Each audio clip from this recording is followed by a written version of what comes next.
Pressure is a strange thing. It can turn coal into diamonds or diamonds into dust. And in Dallas, 90 minutes went enough. Neither were 120 because this match wasn't decided by tactics or possession or even better chances. It came down to 11 meters and who could silence the noise inside their own bloody heads. Welcome to football's most cruelest exam. Hey everyone, my name is Joseph, and welcome to Georgie's 5 Cents. If you haven't done it already, please show some love, like, subscribe, share, put those comments in, leave your 5 cents, and I'll try to get back to them as soon as possible.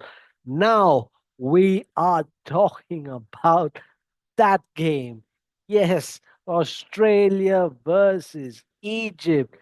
And like I said, cruelest exam of them all by football. The penalty shootouts, the one where you're literally standing on the stage with the entire world waiting for one sentence. You know exactly what to do. You've done it 1,000 times in training, but suddenly your legs feel heavier than lead. That goal looks absolutely small as shit, and the silence somehow becomes louder than the crowd watching. Australia and Egypt were about to discover exactly how brutal that feeling could be. The Socceroos came into this match chasing history. Australia had never won a men's World Cup knockout game, not in 2006, nor in 2022, not ever.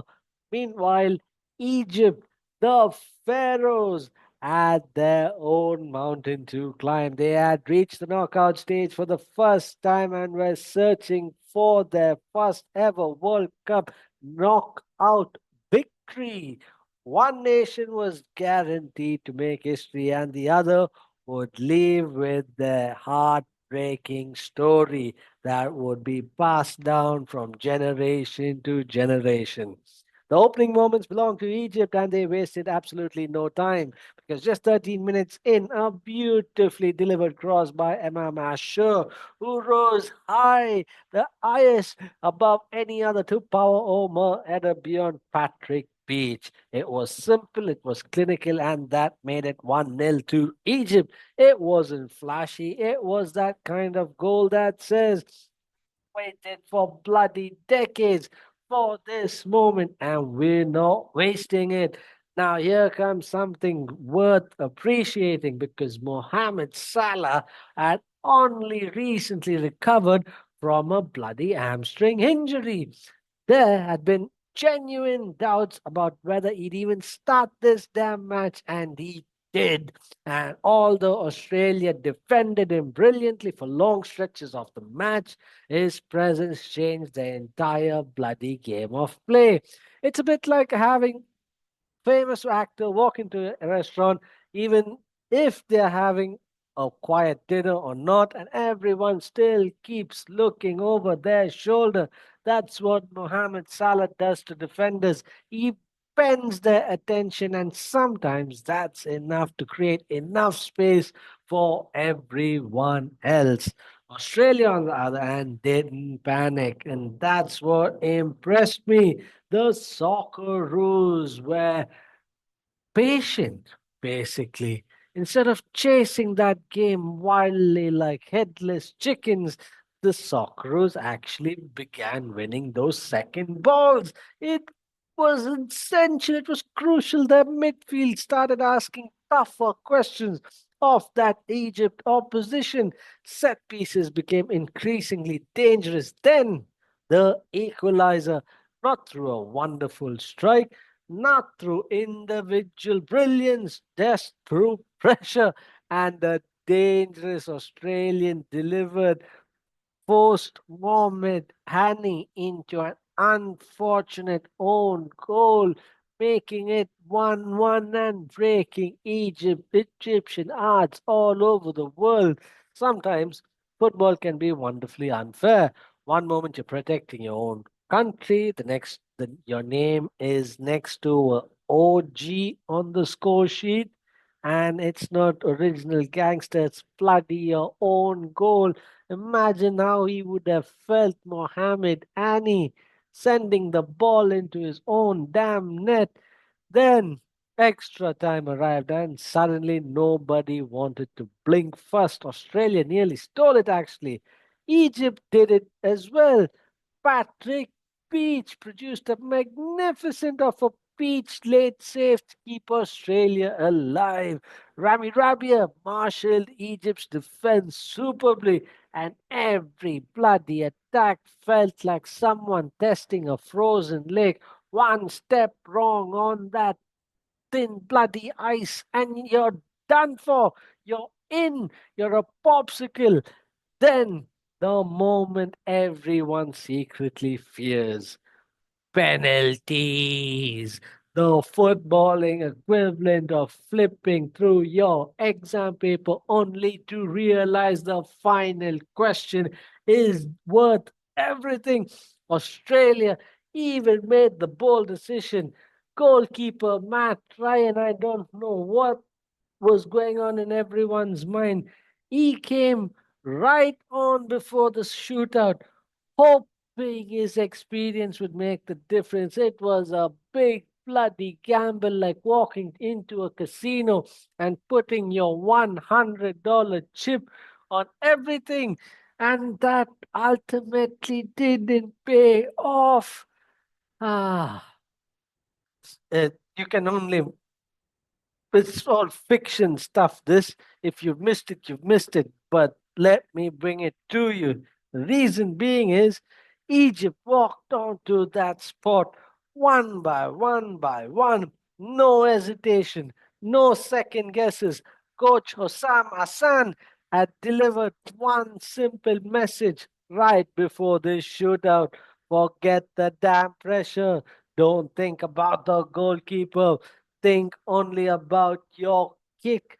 Sometimes the best advice isn't tactical, it's psychological. Then came Mohamed Salah, cool, calm, ice in his bloody veins. He converted his penalty with the composure of a man ordering his morning coffee.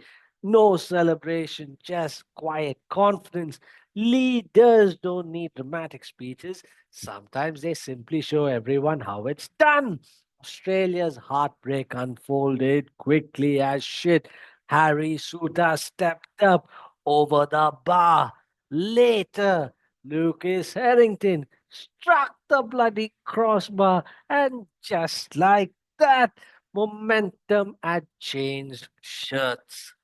Egypt didn't miss a single penalty, and fittingly, Osam Abdel Maguid buried his decisive kick to make it 4-2 in the shootout. History at last for the Pharaohs. Then came perhaps the most emotional image of that night. Mohamed Salah in tears, not because he scored, not because he played brilliantly, but because after decades of disappointment, Egypt had finally won a World Cup knockout match. Sometimes football isn't about trophies, it's finally healing old scars, and this was it. Australia left with their heads held high. Coach Tony Popovich spoke proudly about his young squad despite that devastation. While many Australian fans questioned several officiating decisions, get in line, son. That's a long, bloody list to go through because there are many others like yourselves who want the same damn answers, including a late handball. The appeal wasn't given, and earlier challenges they felt deserved much harsher punishments. Get in bloody line. The debate quickly spread across social media after that final whistle. And now the reward. Egypt are through. They might be against the defending world champions, but who knows? They play Cabo Verde. So it might be Argentina or it might be Cabo Verde. And for years, the Pharaohs have lived in football shadows. Now they are walking straight into that spotlight. Bob Marley's redemption song playing in the background. Can they write another chapter, or will Lionel Messi's Argentina or Bosnia's Cabo Verde bring that fairy tale to an end?